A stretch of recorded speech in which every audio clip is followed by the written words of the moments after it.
Shalom saudara-saudari yang dikasihi oleh Tuhan Yesus Kristus. Selamat pagi bagi kita semua. Sebelum kita melanjutkan segala aktivitas dan kegiatan kita sepanjang hari ini, hari Jumat tanggal 31 Maret 2023, marilah kita sejenak memberi hati pikiran kita mendengarkan firman Tuhan. Kita mengawalinya dengan berdoa. Kasih karunia dan damai sejahtera yang dari Allah Bapa dan dari Anaknya Tuhan Yesus menyertai saudara sekalian. Amin. Saudara-saudari, firman Tuhan hari ini tertulis di kitab Mika pasalnya yang ke-7 ayat yang ke-8.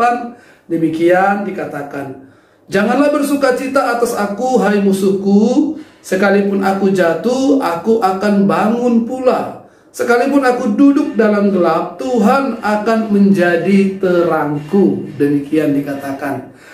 Saudara-saudari dikasihi oleh Tuhan Yesus Kristus, menjadi seorang hamba Tuhan atau menjadi seorang pengikut Yesus yang benar, kita dituntut untuk selalu berusaha untuk mengatakan apa yang benar, apa yang berguna, apa yang baik bagi setiap orang. Kita harus mengatakan sesuatu yang sesuai dengan kehendak Tuhan. Ketika kita melihat adanya sebuah pelanggaran, kita harus mengatakan bahwa itu tidak baik untuk diteruskan, itu tidak baik untuk dilakukan. Nah, meskipun resiko mengatakan apa yang benar ini tentu sesuatu yang tidaklah kita sukai, karena ketika kita mengatakan sesuatu yang benar, pasti ada orang atau orang yang mendengarkan pasti tidak akan suka dan tidak akan menyenangi apa yang kita katakan. Karena pada dasarnya setiap manusia tidak suka dikritik, tidak suka diingatkan, tidak suka ditegur atas apa yang dia lakukan.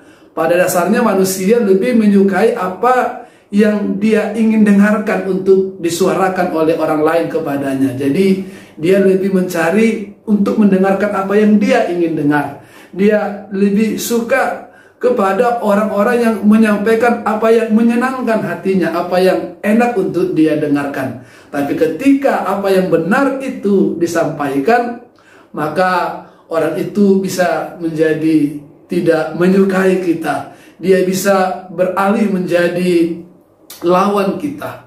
Nah, ini juga lah yang dialami oleh Nabi Mika ketika dia ditugaskan oleh Tuhan untuk menyampaikan firman Tuhan kepada umat Israel, kepada raja, kepada para hamba-hamba Tuhan yang melayani di bait Allah, dan kepada nabi-nabi yang menyuarakan suara apa yang enak didengarkan saja oleh para raja itu. Nah, Nabi Mika ini menyampaikan apa yang benar. Nabi Mika ini mengingatkan bangsa itu akan hukuman Tuhan ketika bangsa itu tidak mau bertobat dari perilaku mereka yang selama ini jatuh di dalam berbagai dosa dan pelanggaran. Mereka yang tidak menghargai Tuhan dengan melakukan berbagai kejahatan dan ketidakadilan tentu menjadi sesuatu yang mendatangkan kemarahan bagi Tuhan. Itu sebabnya Tuhan mengutus nabi-nabinya, dan salah satunya adalah Nabi Mika. Nabi Mika ini mengingatkan umat itu, mengingatkan para imam, mengingatkan raja, para nabi-nabi yang ada di antara mereka itu untuk melakukan sesuatu yang benar. Kalau tidak, mereka akan menerima hukuman dari Tuhan, menjadi bangsa yang terbuang. Dan inilah yang tidak mereka suka. Inilah yang membuat mereka mengambil tindakan untuk menyingkirkan atau menjauhkan atau membungkam, untuk menutup mulut dari Mika untuk tidak lagi menyuarakan apa yang menurut Mika sesuai dengan firman Tuhan itu. Jadi banyak orang yang kemudian beralih menjadi musuhnya Mika, menjadi lawannya Mika, termasuk nabi-nabi yang mengatakan diri sebagai nabi di antara umat itu. Tidak suka mereka kepada apa yang disuarakan Mika, sehingga mereka beralih dan menjadi musuh dari Mika. Mereka menginginkan Musa untuk tetap tidak lagi mensuarakan suara kebenaran, membungkam dia dengan memposisikan dia ke tempat yang gelap. Nah, di situasi seperti itulah Mika mengatakan supaya para musuh-musuhnya itu, supaya orang-orang yang membenci dia itu tidak bersuka cita. Karena Mika merasa bahwa akan ada waktunya kembali, dia akan bangkit lagi dari keadaan di mana dia yang sedang seperti jatuh, yang sedang di dalam kegelapan itu. Dia tidak menyesali keadaan jatuhnya atau keadaannya yang di penjara itu, karena dia tahu dia akan bangkit kembali, dia akan tegak kembali, dia akan berdiri kembali, karena dia berada di posisi yang benar sebagai hamba Tuhan yang menyuarakan suara Tuhan dengan benar. Dan di tengah-tengah kegelapan di dalam penjara itu pun dia tidak merasa bahwa dia sendiri, dia tidak merasa bahwa dia di dalam kegelapan, tapi terang Tuhan selalu bersinar atas dirinya, sehingga dia tetap bisa bersuka cita dalam keadaan yang sedang dia alami. Nah, saudara-saudari, Mika mengajak kita untuk tidak berhenti menyuarakan apa yang baik, apa yang benar, bukan apa yang enak saja untuk didengarkan, tapi apa yang sesuai dengan kehendak Tuhan. Pun kalau akan ada orang-orang yang tidak menyukai, tidak menyenangi apa yang kita sampaikan, selama kita menyampaikan apa yang Tuhan kehendaki, maka jatuh bangun kita, atau ketika kita menjadi disisihkan, dipinggirkan atau dipenjarakan sekalipun, kita tidak akan kehilangan sukacita, karena sukacita kita ada bersama dengan Tuhan. Tuhan sendiri yang akan mengembalikan kekuatan dan semangat kita. Sama seperti apa yang dikatakan oleh Paulus. Paulus mengatakan bahwa baginya hidup adalah Kristus, mati pun bisa menjadi sebuah keuntungan. Karena dia merasa bahwa ketika dia bisa menderita karena Kristus, karena menyuarakan suara yang benar sesuai dengan kehendak Tuhan, disitulah kebahagiaannya. Kebahagiaannya bukan lagi diletakkan kepada segala pencapaian-pencapaian materi atau jabatan atau pengaruh di tengah-tengah masyarakat. Tapi kebahagiaannya adalah ketika dia bisa berjalan benar sesuai dengan kehendak Tuhan, bisa menyuarakan suara Tuhan, bisa menyampaikan apa yang Tuhan kehendaki, dan bisa menghidupi kehidupan yang benar sesuai dengan kehendak Tuhan.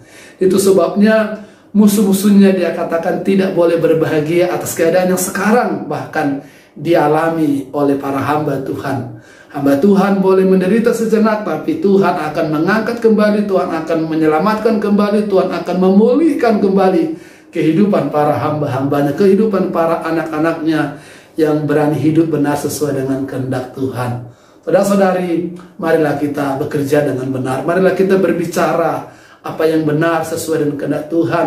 Pun kalau karena itu kita sepertinya mengalami jatuh, karena bagi Tuhan bukan seberapa banyak kita jatuh, tapi seberapa kembali kita bisa bangkit, dan bangkitan kita itu kita bisa terima dan bisa kita hadapi, kita bisa lakukan bersama-sama dengan Tuhan yang kembali bangkit dari kematian, yang kembali memenangkan penderitaan yang dia alami, sehingga segala sesuatunya dia tidak menjadi kecut dan tawar hati, tapi dia melaluinya dengan penuh sukacita dan dengan kemampuan yang tetap memandang kepada kemenangan yang Tuhan sediakan. Bapak, saudara-saudara semuanya, marilah kita semua bisa tampil tangguh di dalam kehidupan kita, tampil di dalam kepercayaan yang diri bahwa bersama dengan Tuhan kita akan mampu melewati apapun persoalan yang kita sedang hadapi. Tuhan Yesus menyertai kita semua. Amin, kita berdoa. Terima kasih Tuhan untuk firman Tuhan yang menyapa kami pada hari ini, supaya kami boleh terus mempersaksikan diri bahwa apapun yang kami alami, kami tidak akan menjauh dari Tuhan, tapi kami akan terus menghadapinya dengan ketangguhan dan ketahanan yang dari Tuhan, karena ketika kami jatuh, Tuhan akan kembali mengangkat kami, bahkan di tengah-tengah kegelapan, Tuhanlah yang menjadi terang kami, sehingga kami kembali boleh berdiri tegak, memenangkan setiap seluruh pergumulan hidup kami. Terima kasih Bapa. Dalam nama Tuhan Yesus kami berdoa dan mengucap syukur. Kasih karunia dari Tuhan kita Yesus Kristus, kasih setia daripada Allah Bapa serta persekutuan dari Roh Kudus, itu yang menyertai berkat saudara sekalian sekarang sampai selama-lamanya. Amin. Selamat bekerja, selamat beraktivitas. Tuhan Yesus menyertai kita.